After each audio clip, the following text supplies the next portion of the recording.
प्रेरणास्पद कथाएं YouTube channel पर मैं धनंजय जैन आप सभी का हार्दिक अभिवादन करता हूँ। छोटी सी कहानी डीजे की जुबानी। दोस्तों, आज की कहानी एक ऐसी कहानी है जिससे कई शिक्षाएं हमें प्राप्त होने वाली हैं। संजय उदास मन से जब अपने घर पर लौटा तो पत्नी ने पानी देते हुए कहा, क्या बात है, क्या आज भी तनख्वाह नहीं मिली? तुम क्यों चिंता करते हो? सेठ जी बड़े अच्छे हैं, जरूर कोई मजबूरी होगी, नहीं तो वो तो 1 तारीख को ही अपनी पगार तुमको दे देते हैं। पर तुम ज़्यादा टेंशन मत लो, क्योंकि मैं भी अड़ोसी पड़ोसियों के यहाँ पर काम करने लग गई हूँ और हमारा घर का खर्चा जैसे तैसे चल तो रहा ही है ना। संजय ने कहा, माधुरी तुम नहीं जानती, अब मेरे को पगार कभी नहीं मिलेगी। क्यों? अरे मेरी तो नौकरी ही चली गई। बड़े जालिम है तुम्हारे सेठ। अचानक माधुरी के मुंह से ऐसे निकल गया। तो संजय ने कहा, नहीं ऐसी बात नहीं है, पिछले 6 महीने से दुकान घाटे में ही चल रही है और जो भी लोग उधार ले लेके जा रहे हैं वो पैसा नहीं देते हैं, चुकता नहीं करते हैं। आखिर मजबूरन सेठ को कल दुकान बंद करनी पड़ी और मुझे कहा कि जब मेरी परिस्थिति थोड़ी अच्छी हो जाएगी तो मैं तुम्हारी 3 महीने की पगार भी धीरे धीरे करके लौटा दूंगा। तुम ज़्यादा टेंशन मत लो, मैं तुम्हारा पैसा डुबोऊंगा नहीं। पर दुकान ऐसे क्यों बंद हो गई? क्योंकि माधुरी को भी इतना ये नहीं था कि इतनी जल्दी ये सब कुछ हो जाएगा, हालात इतनी जल्दी खराब हो जाएंगे। संजय ने कहा कि बाजू में ही एक बहुत बड़ा मॉल किसी ने खोला है, करीब करीब उसको भी 6 महीने हो गए और वो हमसे भी ज़्यादा सस्ते में माल देता है, तो वहाँ पे तो भीड़ लगी रहती है। समझ में नहीं आता कि अब सेठ जी कैसे क्या करेंगे। उदास मन था, बैठ गया। टाइम पास भी करे तो कैसे करे?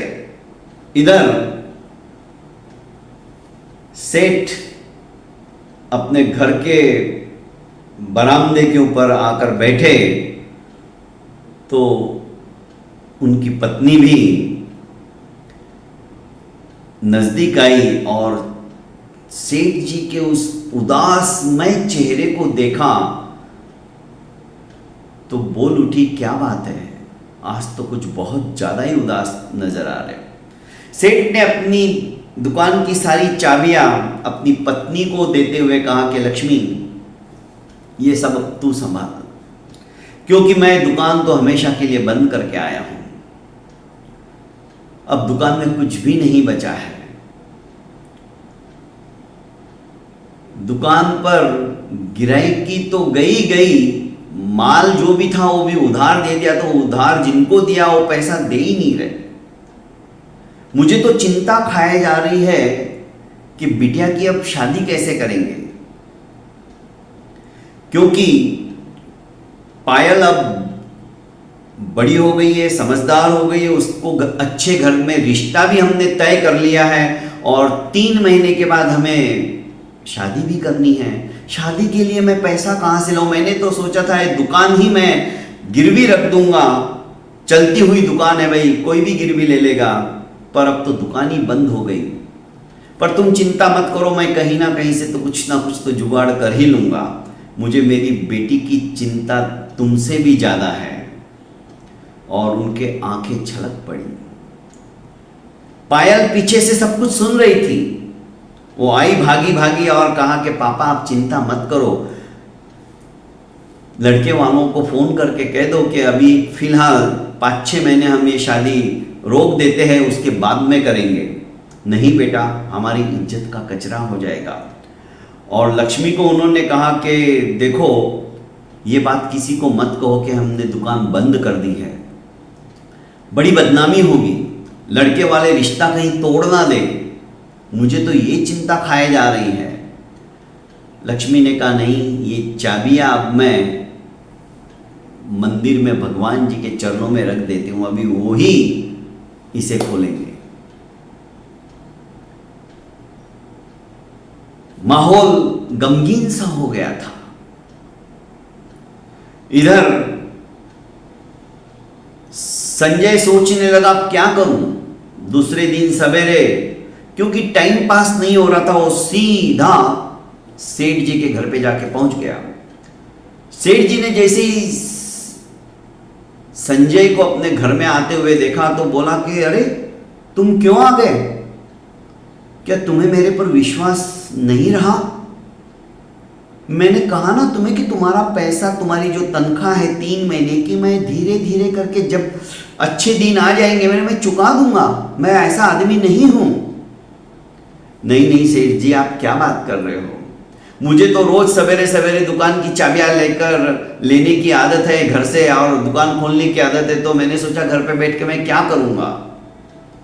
और सेठ जी ने ये सोच के उसे नहीं बुलाया कि अब दुकान में कुछ है ही नहीं तो इसे बुला के क्या फायदा। सेठ जी रो पड़े। संजय ने कहा कि सेठ जी आप रोइए मत, सब कुछ ठीक हो जाएगा, और मैं तनख्वाह के लिए नहीं आया हूं, आप मुझे अपने घर पे ही काम के लिए रख लीजिए, मुझे तनख्वाह मत दीजिए, घर का छोटा मोटा काम मैं करता रहूंगा, क्योंकि अब बिटिया की शादी आ रही है आपके। इधर पायल ने अपने होने वाले पति विवेक को फोन किया कि आज हम किसी रेस्टोरेंट में मिलते हैं। विवेक तैयार हो गया, आया। पायल ने अपने घर की समस्त परिस्थिति से विवेक को अवगत करा दिया और कहा कि हमारी हालत अभी ऐसी हो गई। विवेक ने उसे आश्वासन दिया कि तुम चिंता मत करो, मैं मेरे मम्मी पापा से बात करता हूं और तुम्हें मैं कल शाम तक जवाब देता हूं। पर जब विवेक का कोई फोन ही नहीं आया तो पायल ने फिर से फोन किया, तो विवेक ने निर्लज्जता के साथ जवाब दिया कि मेरे मम्मी पापा तो बिल्कुल तैयार नहीं हैं, क्योंकि उन्होंने मेरी पढ़ाई के अंदर लाखों रुपया खर्चा किया है। पायल बोली तो वो तो हर एक माँ बाप का अपना कर्तव्य होता है, फर्ज होता है कि नहीं, फर्ज तो होता है, पर अच्छा लड़का चाहिए तो विवाह के पश्चात जिस घर से लड़की आती है उस घर से तो कुछ दहेज आता ही है ना, और तुम्हारी हालत तो अभी है ही नहीं देने की, तो क्या तुम मेरे पैसों से प्यार कर रहे थे? देखो पायल, तुम गलत समझ रही हो, पैसा आज की तारीख में बहुत अहमियत रखता है। बिना पैसे के कुछ भी नहीं हो सकता, हमारी भी नाक कट जाएगी यदि हमारा विवाह इसी तरह से सादा सिंपल हो गया तो। अब तुम्हारे पापा की स्थिति ऐसी नहीं है, और तुमने तो कहा दुकान भी बंद हो गई, मुझे तो आशा थी कि बढ़िया दुकान है, अच्छी चलती है, तो शायद दुकान बेच के हमारा विवाह अच्छा हो जाएगा। पायल ने कहा कि बहुत अच्छा हुआ तुमने तुम्हारी असलियत बता दी, तुम भी दहेज के भूखे भेड़ियों में से एक निकले। ये तो भगवान का शुक्र है कि समय से पहले ही मुझे सब कुछ ज्ञात हो गया। अब तुम चाहो तो भी मैं ये विवाह नहीं करूंगी। और उसने फोन कट कर दिया। उसने धीरे से अपनी माँ लक्ष्मी को कहा कि मम्मी ऐसी ऐसी बात हो गई। लक्ष्मी तो धड़ाम से नीचे बैठ गई। लक्ष्मी ने सेठ जी को कहा, सेठ जी चिंतातुर हो गए। उन्होंने कहा कि बेटा तूने क्यों जल्दबाजी की? नहीं पापा, ऐसे लोग जो पैसे के लालची होते हैं, जो पैसों के कारण ही विवाह करते हैं, वे मुझे बाद में भी तकलीफ देते और आपको भी तकलीफ देते। ये तो भगवान का शुक्र है कि हमें उनकी असलियत का पता चल गया। खैर, जैसे तैसे सेठ जी ने अपने आप को संभाला। संजय ने कहा कि सेठ जी आप चिंता मत करो, वो ऊपर वाला ये काम यदि नहीं हो रहा है तो इसके बजाय कोई अच्छा होने वाला है, इसीलिए हमें रोकता है। आप उस पर विश्वास रखो। वो सांत्वना दे रहा था, हिम्मत बना रहा था। एक दिन लक्ष्मी ने कहा कि ये बैठे बैठे डिप्रेशन में चले जाएंगे, इन्हें आज मैं मॉल में घुमा के लाती हूँ और थोड़ी बहुत कुछ खरीदी करनी मैं कर लेती हूँ। उन्होंने कहा चलो अपन आज मॉल में घूम के आते हैं, मुझे कुछ सामान खरीदना है। सेठ जी अनमने मन से लक्ष्मी के साथ मॉल में चले गए। मॉल बहुत बड़ा था और सेठ जी के दुकान के नज़दीक ही था, इसीलिए सेठ जी की दुकान नहीं चलती थी।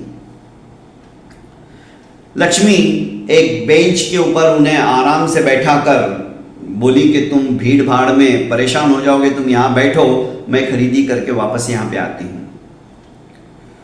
लक्ष्मी चली गई।